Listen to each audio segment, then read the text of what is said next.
All right. Next life, I'm going to be born not a nervous person. We're on? What? We are on right now? Yeah, and I just told the whole world that. Sorry. Okay. You're live. Very good.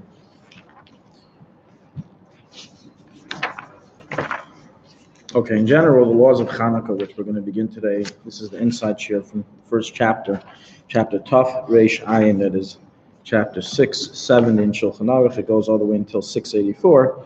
The main bulk, the 90% of the halachas that it deals with is dealing with the laws of the menorah lighting, of course, when to light, how to light, until when can you light, etc., etc., etc. All those related laws. The first chapter, Siman Taf Reish Ayin, deals with the laws of malacha, doing malacha during Chanukah, the seudas of Chanukah, having Chanukah meals, and then right away in the next chapter, 671, it already begins all the laws relating to the candle lighting. Towards the end, it goes back towards the laws of it writes the laws of the tefillas of Chanukah, Hallel, Kriyas HaTorah, etc. So that's the order in the Shulchan Aruch. In this book, great book, the laws and customs of Chanukah. Okay, so we have it split to a few different chapters. We have one chapter dealing with all the Chanukah laws, and we have one chapter dealing with the davening, and we have one chapter that deals with the general laws of meals and stuff like that. So that's how it's split up. That's your father-in-law. That's what I'm doing sometimes on my phone. Okay, just on time. We're about to begin. Taf Reish Ayin Sif Aleph. On the 25th of Kislev begin the 8 days of Chanukah. Now, why does the Mechaber have to tell us information that every child already knows? Thank you. I know that the 25th of Kislev begins the day of Chanukah. The day of Chanukah is meritorious for all the Jewish people coming together from all parts of the world, from Pittsburgh, from Pennsylvania, from Los Angeles. Anyways.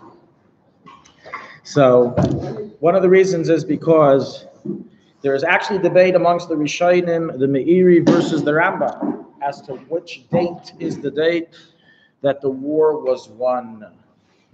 We know in secular governments and countries, days of independence are very sacred. And if it became revealed that really the Declaration of Independence was signed on the 3rd of July and not the 4th of July, it would be a scandal like none other. So we have to get it straight to history. Well, we have a machlekes. Some say the war was won the 24th, says the Meir. And we began resting with our feet back, enjoying the jacuzzis already on the 24th. Says the Rambam, no, it was the 25th. It's a machlekes. Nonetheless, everybody's in agreement that the day that the miracle was set, that the celebration and commemoration for all generations annually was set for, is on the 25th of Kislev and not prior, even according to those Rishonim who hold that we began resting on the 24th. And the reason is because everybody agrees we rested on the 25th. The question is, did we rest in middle of the 25th, or did we start resting already before the 25th? But nonetheless, everyone agrees Chanukah, rest on Chafei, is not an incorrect statement. Everyone agrees to that. And also the miracle of the oil was, of course, only from the 25th. It was even according to the mirrors, from the first lighting, which is towards Ben Arbaim, towards the night of the 25th. Continuing. Vasudim behesped v'tainus. And the days of Chanukah, this is all 8 days of Chanukah, are prohibited in giving a eulogy and fasting. Back in the day, people loved to fast. It was the in thing to do. Today, we don't do it anymore, but nonetheless, let's say somebody has a yahrzeit during Chanukah, and they are accustomed to fast by the yahrzeit of their father or mother, which was the old custom back in the day. They are not allowed to fast during Chanukah. Any type of fast a person wants to do, you're not allowed to do during Chanukah. You have to make sure to eat. Hesped regarding a eulogy, this means chas v'shalom, somebody passes away and they're being buried. Even those accustomed to eulogize, which is the minhag of Klal Yisrael, we do not give eulogies on Chanukah. So during Chanukah, everyone follows the Chabad custom not to eulogize. Some people, they like doing a little trick. They think that by beginning the eulogy by saying, even though you're not allowed to eulogize on this day, I'm just going to say divrei psicha, divrei bracha, divrei, and then they go ahead and eulogize. One time, Shlomo Zalman Auerbach was by a levaya, which took place during one of the days that Tachanan isn't said, that Hesped is not allowed. And the person began doing this, and Shlomo Zalman cut him off and said, "You said very good, that's the end. And let's continue with the burial." Even though we said it's a holiday, we don't say Tachanan as we're going to learn, we don't Hesped, no Tainus. Nonetheless, there is no prohibition of doing malacha. This is unlike Purim, and it's unlike any other holiday. All other holidays have a malacha limitation and regulation, whether it be the biblical Yomim Tovim of Sukkot, Pesach, Shavuos, Rosh Hashanah, or even Purim. On Purim, someone who does malacha on Purim and bracha doesn't see any fruit from his labor. All the investments will go to waste, to doctor bills, etc. He won't see any blessing from the money. However, by Chanukah, there is absolutely no malacha prohibition. It's mutter to do malacha. You can invest, you can do business, and you'll see blessing from your business. There is no restriction at all. One of the reasons for this that it's explained is because the main simcha of Chanukah is a ruchnistic simcha, is a spiritual joy. It's a joy that we that our religion was freed from being abolished and being regulated by the Yavanim, by the Greeks, Syrians, and that is why the sages enacted different customs of how it is celebrated than by the regular celebrations of Purim and all the other ones, which are basically when we face physical annihilation. We'll see that coming up again regarding the Seudas. However, even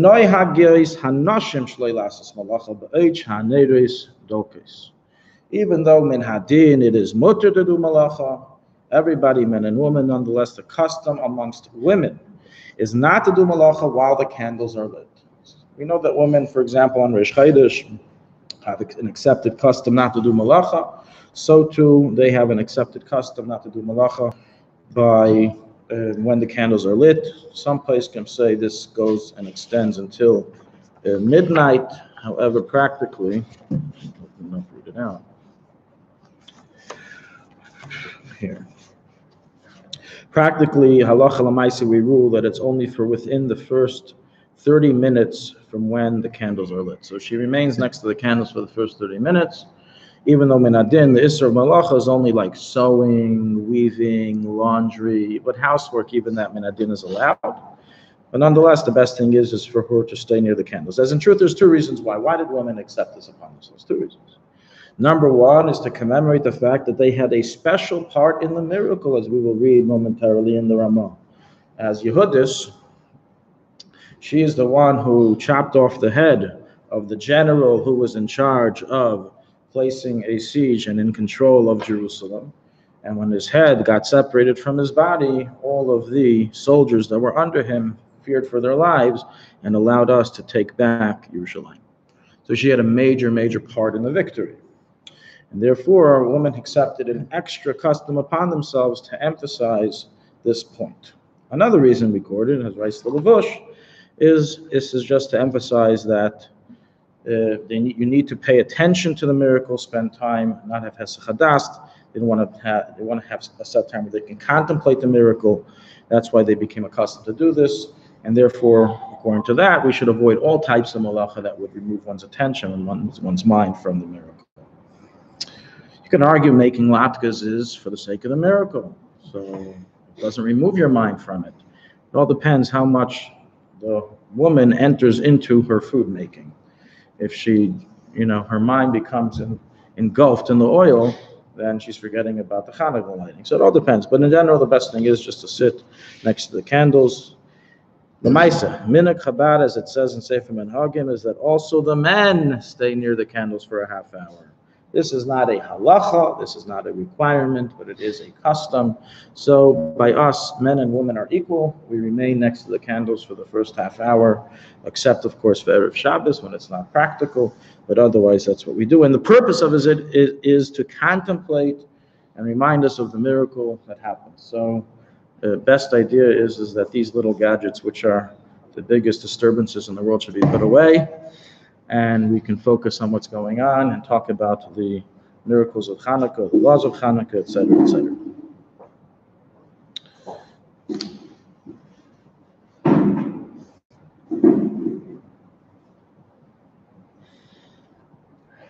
There is a tradition recorded in Poskim, the Ben Ish Chai records it, that women who abstain from doing work for one day of Chanukah, then they see blessing in refuah and having children, women that are barren.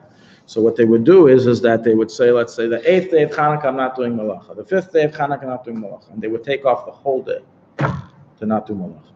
Even though, as we said, then they don't have to, even according to this custom, it's only when the candle's lit and only for the first half hour. Nonetheless, this is a tradition brought down that women abstaining from malacha for a full day and spending more time in spiritual and religious association, it has an ability to give blessing to the woman. Okay, finishing off the sif, since the women have accepted this as a custom, we don't allow them to be lenient in this minhag. Sif Beis.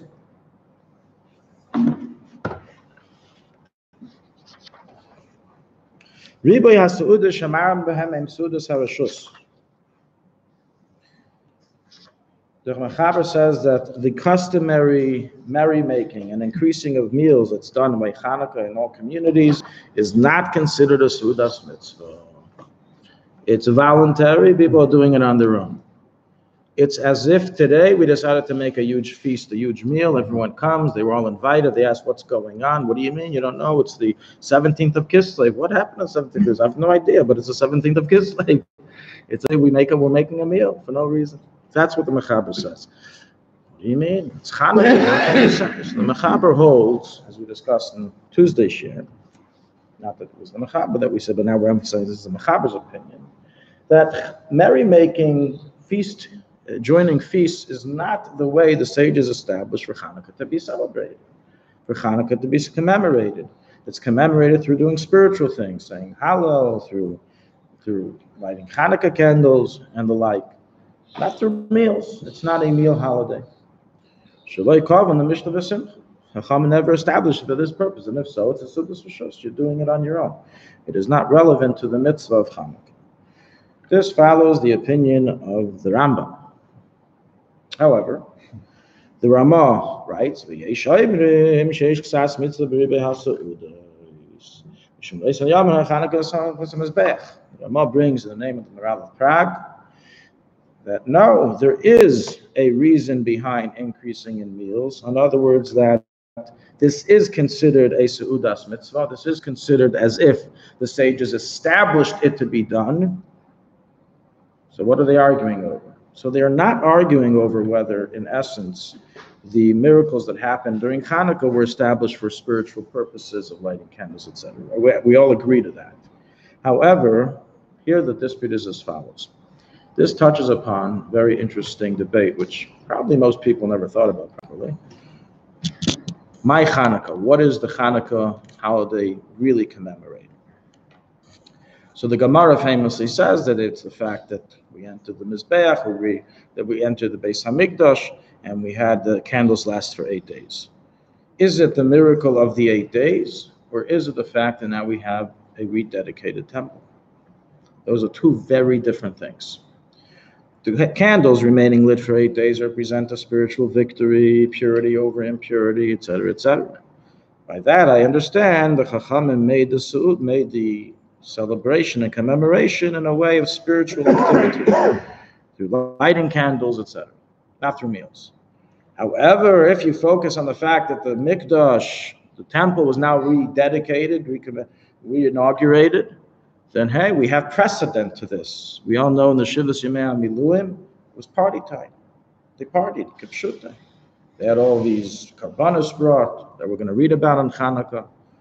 And that's what was done when the first Beis Hamikdash was inaugurated on Yom Kippur. Even on Yom Kippur, we ate, we feasted. So it's not just that you're allowed to eat when we inaugurate the temple. There's a mitzvah to eat and overrides even the eating of Yom Kippur, the fasting of Yom Kippur. So if really the commemoration of Chanukah is based on the rededication of the temple, then we have a mitzvah and a chiyuv to celebrate through feasting. This is the dispute. Many Rishonim hold what you were told that the main purpose of Chanukah, the main reason it was established is due to the miracle of the oil. They disagree. Say no, that's a side aspect. The main aspect is that we rededicated the temple. And because of that, we have a mitzvah and chiyuv to celebrate also through making meals. Practically, this is the minhag. The minhag of Ashkenaz is to, and I guess also Sephardim today, is to increase in merrymaking and meal making on Chanukah. However, this concludes the Ramah.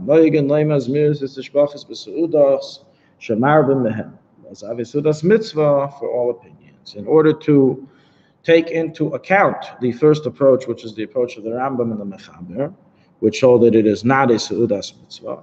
So therefore, we sing and we say Zmiris and we sing and we say praise of God during this meal, which then turns it into a Seudas mitzvah according to everybody. From this, you can understand that a Fabregan where you speak to V'Torah is a Seudas mitzvah. So two questions. The Rambam then thereby holds that the miracle was the oil. Is that right? The main thing was the oil miracle. So where do we hold into the convention now today? Which side are we emphasizing? 1 second, I'll tell you the who's versus who here.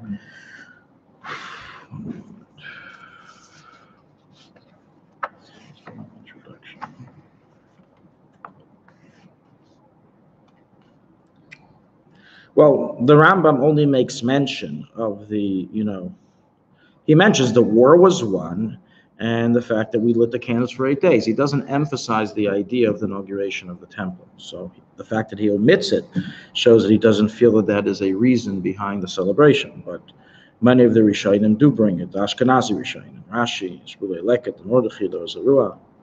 So today, did it come down to an even fight, or do we emphasize, which one do we emphasize in practical terms? Which do we? Both. Look at Kriyas HaTorah. Everybody, Sephardim, Ashkenazim, Kriyas HaTorah, talk about the inauguration of the Mishkan. Sephardim also increase in meals. So there's no one main miracle according to it's both. When we have a machlekes and Rishonim, and they're both correct. The Alter Rebbe didn't have a say on this? We don't have the Alter Rebbe's Shulchan Aruch on this. If we did, it would help us navigate. Most likely, he would never argue in the Ramah, so he would just record. He would just record what it says here. Feasting in temple, that lines up with feasting in temple. Yeah. Wow.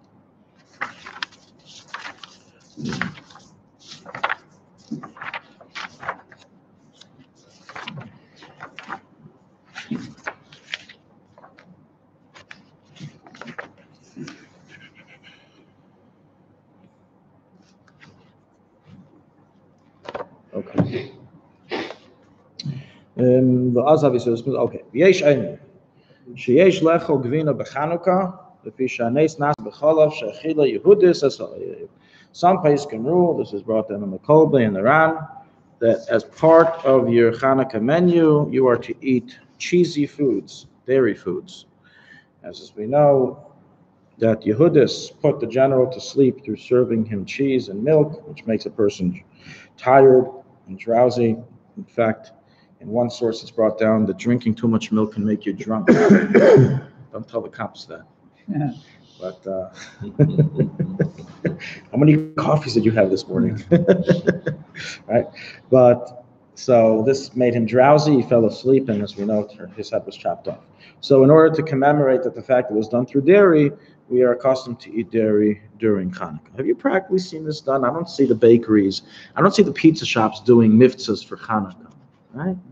Somebody should tell them. Somebody should tell them. Half price or something. I don't know. For Chanukah. They sell sufganiyot, the minhagim that aren't recorded. Right? So as you clearly see, nowhere does it say here to eat sufganiyot. It doesn't say here to eat oily foods. Not recorded. You see for yourself. But it says milk. Doesn't say latkes, doesn't say anything. As I mentioned in the Tuesday night shir, the source for that is from Rabbeinu Maimon, from the Rambam's father, and he's not the source. He just says this is the custom. You should honor a Jewish custom. It's the tradition. Okay. And that's regard to milkings. That's how we What's got that? the oil. That's with regard to milk. No, we're going to oil. We're going Oil. milk is right here. Oh. It's the Ran, the Kolbe, the Ramah. That's Beferish. So, but so you should increase in milchik meals on Chanukah. That's for sure.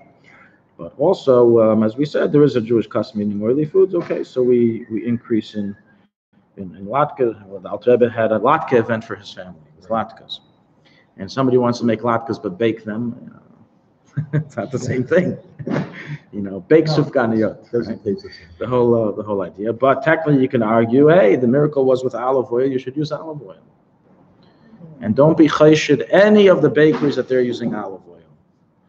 They're using the cheapest oil on earth, palm oil or soy oil or whatever it is, the cheapest that they can possibly find. Sif Gimel, last sif in this. Siman, ein maspidim mehem elul chacham b'fanav. This is really a repetition of what the Mechaber already stated in Sif Aleph. We don't eulogize during Chanukah unless if it's for a Talmud Chacham. It says that a Talmud Chacham, when his body is present, you're allowed to give a hesped in front of him. That's why when Moshe Feinstein passed away and he was buried on Purim Katan, they made a big hesped, even though Spedim are Aser, because he was a Gadol Adar, and you're allowed to be masped in front of the Chacham b'fanav. B'Rama. So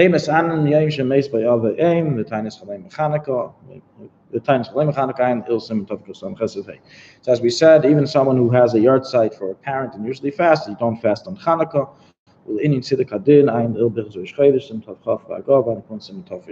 Okay, next one. Now the learning begins. Now we're entering into the deep and intricate and quite complex laws of lighting candles. Okay. Lighting Chanukah candles. So the good news is that lighting Chanukah candles is actually quite similar in many halachas to lighting Shabbos candles. There's a lot of similarities, as we'll see in the halacha. So if you're a baki in Hilchos Shabbos and learning lighting Shabbos candles, you can teach a lot of that information towards lighting Chanukah candles. But of course, not everything's the same. There are many additional details and invalidations relevant to Chanukah candles, as we will learn. So what are the subjects we need to discuss about Chanukah candles? Well, we need to discuss the following topics. We need to discuss when is the best time to light it, until when am I allowed to light if I didn't light it at the best time. That's going to be in the next chapter, in chapter 672. Dr. Beis discusses the Zman of Rabbi's neighbors. What type of oil should I use? What type of wicks should I use? What's the best of the best? Should I use? Can I buy Shem and Lamar? Should I use edible olive oil? Can I use coconut oil, etc., etc., etc.? All those details goes through the background of how many candles to light. Back in the day, I think I mentioned this on Tuesday night. People didn't own a lot of candles. It was expensive. It cost. It was expensive. People couldn't afford it. It either wasn't available or it wasn't affordable. Bottom line is that people, were really asking the rabbi, how many candles do I have to light tonight? They didn't ask how many candles should I light tonight. How many candles do I have to light tonight? What's the bare minimum? Because it was either that or bread and butter. So these details are dealt with in the beginning. Today, Baruch Hashem, we live in a wealthy, even the poor standards of today is better than the wealthy of back then. So no one even thinks about such a shayla if you can afford a box of candles. How to position the menorah, where to place it, moving the menorah, extinguishing the menorah, how to light in a shul. All these details are dealt with in this chapter we're going to learn right now. Let's go. A person has to be very careful in lighting the Chanukah candles. As we mentioned already on Tuesday night, it's brought down in the Gemara Masechah Shabbos, one who's careful in this will merit children, sons that are Torah scholars. So everyone, Baruch Hashem, is going to light Chanukah candles. But Hazara means that you're meticulous in the details. You're meticulous in doing the best of the best. In the coinage we used on Tuesday night, being super Jew. Right? Super Jew level. So this is a skula for having banim, talmidei chachamim. Even a pauper who lives off charity funds, Shoyel is obligated to either borrow candles, oil for candles, etc., or where he has to sell the shirt on his back. Now, even though this sounds like that this individual is now going to walk around without clothing, I think is referring to one of the upper clothing. I don't think we're going that far. But the point is that even an ani, he has a chiyuv to buy shem and mahadlik, because we don't rule this way by all mitzvahs. There are mitzvahs that we rule that an ani is exempt from, meaning he doesn't have to sell the clothing on his back.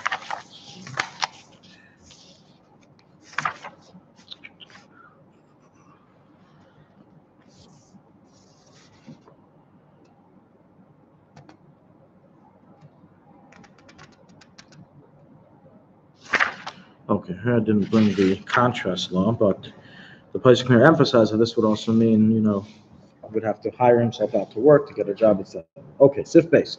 Kama neres madlik, balayla harishon madlik aleph. How many candles are to be lit?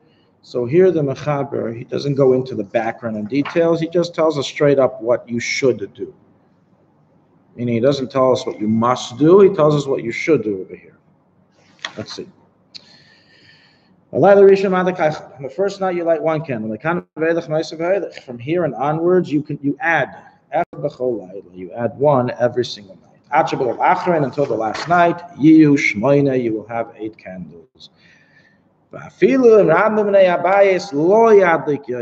if you have more family members, meaning you're not alone at home, you have a wife, you have children, you have a son, you have a son-in-law, you have a whole ganze mishpucha, you only light what we just said. 1 candle going up each night. So this halacha is the conclusion of what we discussed Tuesday night, which is the following. The Mechaber takes the position of Tosfos in the Gemara Masechah Shabbos, which is that the level of Mahadrin Mina Mahadrin, the highest level of being scrupulous in candlelighting of Chanukah, is not only to light the candles, 1 candle each night, which is the basic mitzvah, the minimum mitzvah, and not only to light, and not to choose to light 1 candle per household every night, but rather to choose to light only 1 set of candles and going up each night. And the purpose of this is to relate to everybody what night of Chanukah is. That's what the Mechaber holds, that the best mitzvah that you can fulfill is going up 1 candle each night and not having more than 1 set of menorah lit in your house. Because otherwise, if 2 people are lighting, 2 menorahs are being lit, someone passing by is going to say, hey, it's the second night of Chanukah. Wow, I had no idea. I thought it starts tonight. Because they see 2 candles. They don't know that it's because your wife is lighting or because your son is lighting. The Mechaber says we have to get rid of the confusion. We have to stop the leaks of fake news. And therefore, he says only 1 set. If you saw 2 menorahs, if they saw clearly that it was 2 separate menorahs, they wouldn't be fooled by that. We all know that the person is not staring right down the window. The person is from far. From far, what does he see? Okay. He sees the lights. He doesn't see the menorah. He just sees two little flames. So he says, wow, it's the second night. People didn't have smartphones back then. People didn't have Chabad.org telling them what night of Chanukah it is. Right? Notice how he writes it. Lo yadliku yoser. He doesn't say, this is the minimum. If you want, you can do more. He says, no, don't. 1 set per family. And this is, of course, the custom of the Sephardim in the whole world. This is what they do. They follow Maran, they follow the Mechaber. They are makpid not to light more than 1 set per house.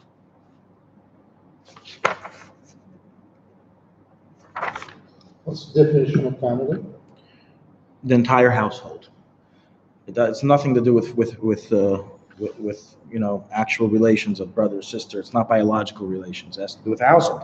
So if I have in my house, a wife, 8 children, a son-in-law, grandparents, in-laws, outlaws, etc., etc. Which one? Only 1. Whoever is dependent on me, whoever I support, it's like the tax laws. Whoever is a dependent, right? Well, no, that wouldn't be the case. If you have if they live in my house. Brother-in-law, a dependent lives with visiting. So you have a visiting brother-in-law. Visiting brother-in-law, very good. So that's something else. That's the law of Achsanai. That's a different sin. Okay, very good. He's not part of my household. You're right. So he would light, even though he'd be confused. Even according to the Mechaber, we will learn when yes, when no, how yes, how no. But you're right. But this is per household. If he's not part of my household, then there are times, even in a Sephardi home, that you will see more than 1 menorah lit. It is true.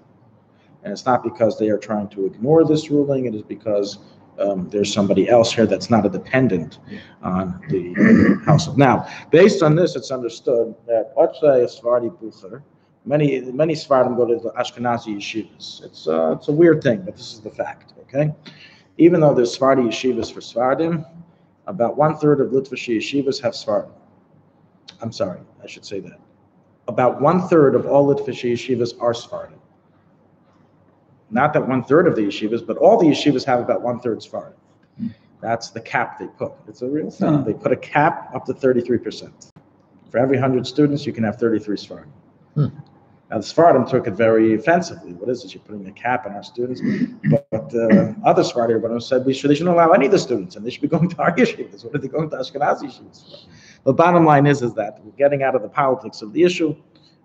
What happens if this bacher, which is a very common scenario, he's Sephardi, he's growing up in the Ashkenazi yeshiva, he's told the Ramah, he's told the Rambam, you should light. What does he do? According to the Sephardim, you yaitse. You yaitse with your family. Bottom line is that he's not allowed to light with a bracha. He cannot light with a bracha because that is their accepted ruling.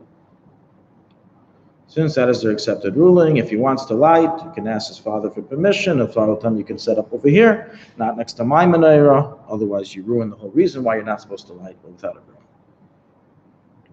Let's see the Ramah. The Ramah, however, recruits the Sephardi Paisik, the Rambam, who says no, it's a wrong interpretation of the Talmud. The previous suggestion, the previous ruling, he says, is a wrong interpretation of the Talmud. The Talmud's intent never was to say, if you want to be the best of the best, Mahadrim and a Mahadrim, then only have one set of candles per household, so everybody knows which night of Chanukah it is. Rather, it's saying, add to the previous custom. In addition to lighting per household member, also light, each household member should light per night, adding one. So if you have 2 household members, the first night you light 2 candles. The second night you light 4 candles. The third night you light 6 candles. How does that say? Just adding a menorah, basically. Each new member is adding a menorah. Correct. Okay. Yeah. For his own. Correct. Now, in essence, even we, let me just finish the sif. V'chenem in Pashat concludes the Ramah, and this is the widespread custom. Of course, he's referring to the Ashkenazi lands, Russia, Ashkenaz, which we should always take this into proportion. Ashkenazi Jewry takes up 90% of world Jewry. We are the far majority. We take up 90% of world Jewry. It's not just an American statistic that in America 90% of Jews are Ashkenaz. In the world, 90% of Jews are Ashkenaz. Sephardim are a very small percentage of world Jewry. And so the Minhag al-Pashat, the widespread custom of the world, excluding those Sephardi communities, is like the Rambam to light one menorah per household member and add one every single night. Bizarre, however, what about what Tsfat says? I mean, Tsfat says a very good claim. He said that no one's going to know what night of Chanukah it is. You're going to confuse people. So in order to take into account this worry, says the Ramah, each family member who lights the menorah should put his candles in a separate area. Don't bundle them up. Don't put them all together on the same chair on the same edge. When people outside will see just a whole bunch of lights. Don't understand what's going on. Each one should put by a different window, or by our minhag in Chabad, as we're going to read soon. Each person should put by a different doorpost. It should be in a different area for each individual. Why are different doorposts if they're not shining outside?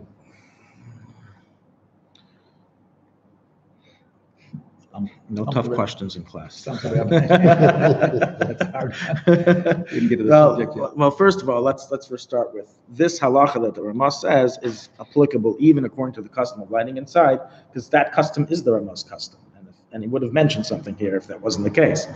The Ramah is the one who says the custom is to light inside. So he wouldn't write this halacha here if it didn't apply when you light inside. So obviously it does.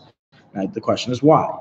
So the answer is that even though we take it for granted that everyone in the family is a baki b'shas, they already are an expert in the night of Chanukah, but no, we worry about confusion even within the family members. even within the family. And there's furthermore, it could be we can emphasize a little differently. It's not really a confusion that someone's going to really think it's the fourth night of Chanukah when he sees on the first night 4 candles being lit by 4 different people next to each other. It's more, which is a possibility, you never know. But more of the fact is that we want to emphasize to everyone and want it to be apparent to all, this is the first night, this is the second night, this is the third night. Even to us, we don't want to make it that all the candles are together and I do a cheshbon. Well, really, I know it's different nights. You understand? That's my take on it. That sounds good. Whatever it is, that's the halacha. That's the halacha, and this is what should be followed. The sheheker kamaneris madlik, in order so it will be recognizable, apparent how many candles are being lit that night. So writes the Maral Miprag, as the Ramah here records. So cover the girl-boy issue again. Huh? The man, woman, girl, boy issue. Okay, again. so let's focus on this halacha a little bit. So it ends up. So as I mentioned Tuesday night, it ends up here. You have just learned it inside. How we have a very interesting switch batters here. We have the Mechaber fighting for the Ashkenazi team, and the Ashkenazi fighting for the Sephardi team. Right? We follow the Rambam. They follow the Tsfat. They're following the different. We're following the different Rishonim. The Taz mentions this. The Taz says on this that we've never seen this before in halacha. That we have a switch back. We have people here switching opinions. Let's see.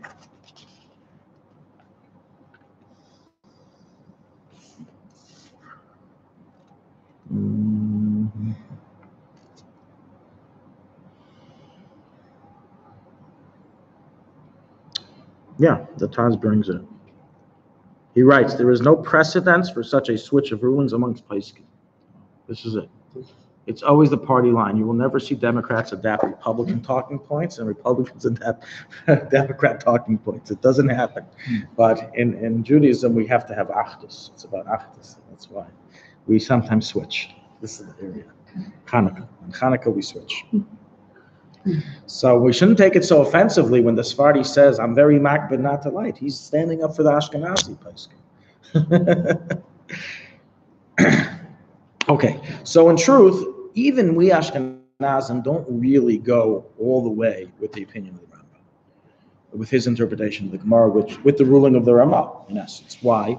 As we know, the widespread custom is for women and female children not to light.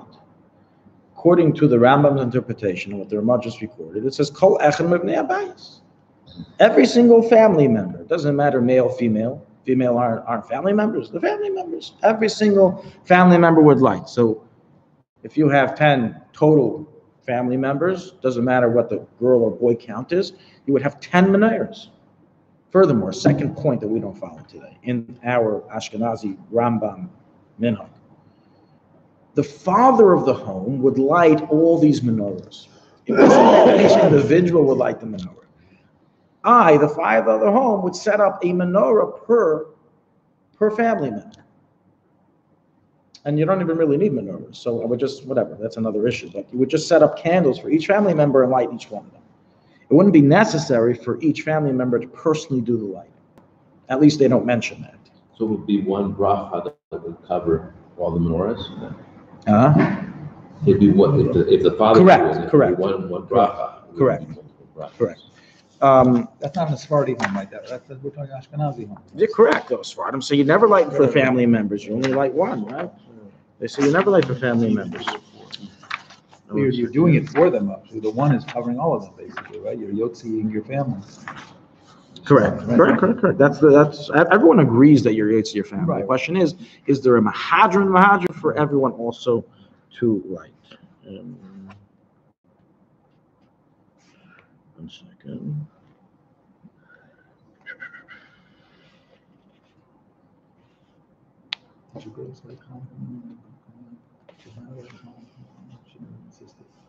My feminist house. We started with mutual broadcasting. Somebody want to learn something. Somebody covered it. I think I told him. Goldstein said the other night. What is that? It's not a sin, he said, quote unquote. Yeah, no. Should be our worst sins. Ooh, I wish I- Okay, I want to re-clarify. What I said is correct about the Rambam's perspective from the Gemara and Rambam. That is the implication that you should light. That's also comes from the Gemara on the level of the Mahadran. The Baal Bais lights lights per family member. But here, clearly, the Rambam writes that each person lights the candles. So that is the source of our custom today, that each individual male lights the candles and says a blessing. Now you can ask, how can they say a blessing? Even according to, doesn't matter who you hold, like Tsfat, Rambam, Tsfat, Ashkenazi, bottom line, everyone agrees if one candle is lit per night, everyone in the family is Yaitse, and there's no argument on that. The whole argument is on the Mahadrim and the Mahadrim. It's on super Jew. It's not on basic. Everyone agrees the basic is you light one per candle. Hakizeh bracha. You're already Yaitse. I'll give you an example. If, for example, we all heard Shofar on Rosh Hashanah. We all heard 30 blows. Right? We heard 30 blows. That's it. We heard 30 blows. And then we separated, and the minyan fell apart. We wanted now, and everyone went home, and we didn't end up hearing 100 blows in Rosh Hashanah. Can I now go and say a bracha for me to hear the 100 blows? No. When I didn't, you're already biblically, rabbinically, you fulfill the obligation of 30 blows. You want to be super, you want to do more, no problem. What are you bringing blessings into it? It has nothing to do with the blessing. So this is a very tough question on the Ashkenazi custom. And the answer to it is that we must say one of two things.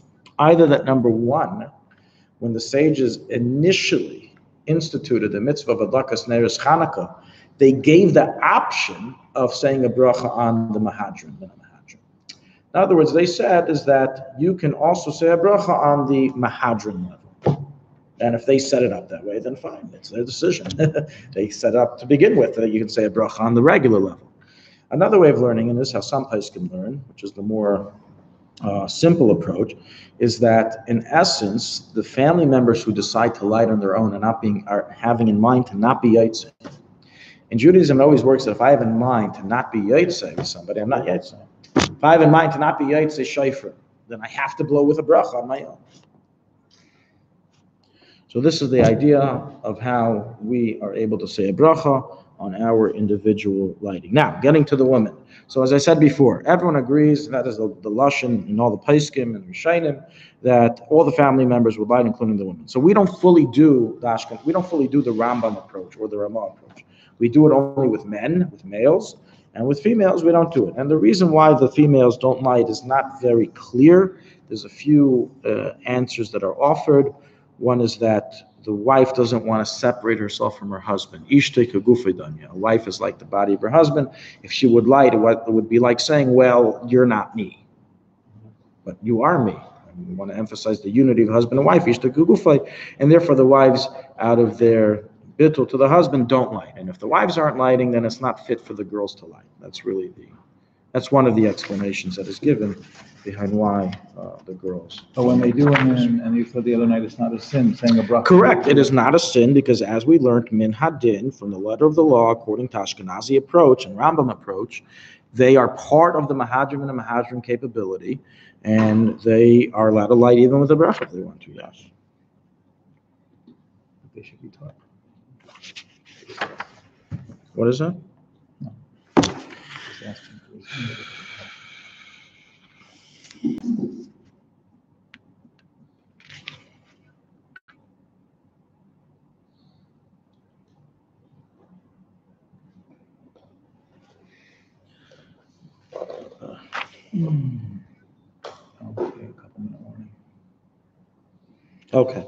Okay, that's the bottom line. So if a wife desires to light, if the girls desire to light, no problem, we'll save our fights for other things. And obviously separate areas is the recommended or the. That's for everybody. That's the straight halacha for everybody.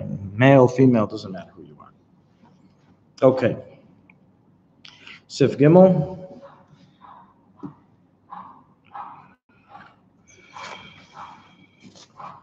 Ner sheyesh l'shtei piyos oila b'shvil shnayim. If I have now we begin discussing different laws of being Yaitse. If I have, regarding the lighting of how many candles are considered candles. If I have a candle, let's say, back in the day you had those lamps, the candle lamps. So if I have two, it's like the genie that you rub and the genie comes out. I don't know what they call them, lamps?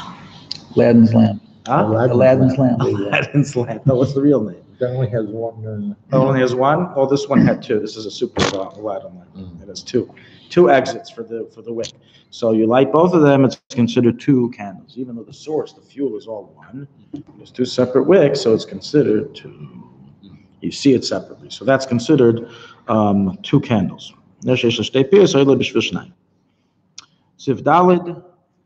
So in other words, on the first night, you should only light one. On the second night, you can light both. Sif Dalid. Milei ka'aras shemen v'chiva psilis. Someone doesn't have a menorah, they take out a bowl, a glass bowl from their cabinet, they pour in olive oil into the bowl, the whole thing's filled, and they put, on the 8th night of Chanukah, 8 wicks inside. They put the floats on top, they're all floating around like ducks, hanging out in the oil. And you light them. How many candles does that count for? Says the Mechaber,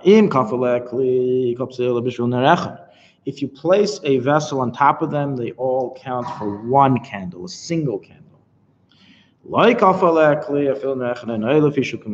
you don't cover it with a covering, then it doesn't even count as one candle. It is considered like a torch. Let me explain this halacha. This is not really practical. I don't think anybody's thinking of doing this, but it's theoretical. The halacha to understand it. You're not allowed to light with a torch. A torch is not kosher for candle lighting for Chanukah candles, which means, and this is very important because a lot of people are niche on this, anybody who is doing a public menorah lighting, and they know if they don't use a thick candle with a thick psila, with a thick wick, it's going to go out. So what do? They want to use a torch. It's forbidden to say a bracha. And not because of the debate, can you say a bracha by a public menorah lighting? Nothing to do with that discussion. You're not yetze the mitzvah with a torch. So if you want, some people I've seen Chanukah candle lightings in public using torches. You cannot say a bracha. I don't know if they said a bracha, I have no idea, but you cannot say a bracha in such a lighting. Because, as we just learned here, look, it's not even considered one candle. What they can't do is the following. If they hold that you're allowed to say a bracha by a public menorah lighting, it's a different discussion. Well, let's just say they do. So you can do it as follows. Light a little menorah, a baby menorah on the bottom, like a little baby brother, and on top you do the torches afterwards. And the bracha will be on the little one. You can't say a bracha only on the medura. Right? So the Madav Adayim, if somebody makes a bonfire on Chanukah, the Yetze Chanukah candles? I made a bonfire. Right? I don't have candles. I'll just make a bonfire. I'll be Yetze cooking my hot dogs and marshmallows and also Chanukah candles. No, you're not Yetze even one. If it's menorah that is filled like with torches, fire like torch, it's not a torch. It's the menorah that inside it. Doesn't matter where the torch is. A torch is defined as 2 separate wicks that have been put together. That's a torch. Okay, 2 wicks, like the Havdalah candle. The Havdalah candle is a torch. So even if it's not like a menorah, it's possible. Correct. The candle, the menorah itself, we don't care about. You can have an expensive menorah, a cheap menorah. You yetze with any menorah you have and without a menorah at all. The main thing that we care about that you need to be yetze with is the flame. And a flame is only kosher if it's on top of a single wick candle. If you light 7 Havdalah candles on the 7th night, you're not even yetze one. You thought you're being so machmer, making such big flames. You weren't even yetze one candle. So here he says that what's the issue? When you have a bowl of oil and the little floating wicks on top of the oil, then chances are they're going to come together, especially fire likes to join up. And it can be considered like a torch, at least someone looking outside, therefore it doesn't even count as one. But if you cover with a vessel, that prevents the wind from, the movement, so then it will count as a single candle, which is interesting because I don't really hear what it means. Because you won't be able to see the candle necessarily. It's an interesting question. If I lit a candle inside of a little, like a lantern, and it's closed, and nobody can see, like the Shabbos lamps, you close it up, nobody can see a thing. Am I yetze the mitzvah? Yes, because it doesn't say anywhere that you have to be able to see them. It's saying here it would count for one. Anyways, it could be here it's referring to glass, but it's not. You don't have to interpret it that way. Let's just finish here the Ramah. For this reason, that a torch-like flame is invalid. Also, the halacha is that you shouldn't have a round menorah. Why are there no round menorahs? It's not because the Jewish people didn't have the intellectual, thought of doing round menorahs. You're not allowed to, according to halacha. You're not supposed to make a round menorah. It has to be in a line.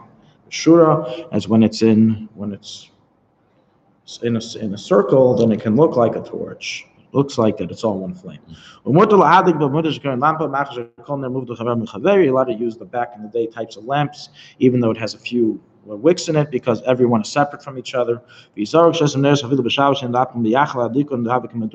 be very careful when you make Chanukah, when you're lighting Chanukah candles with wax candles, that they shouldn't be touching each other, the wax candles, as then the flames gather together and it looks like one big flame, and you are not Yetzeh.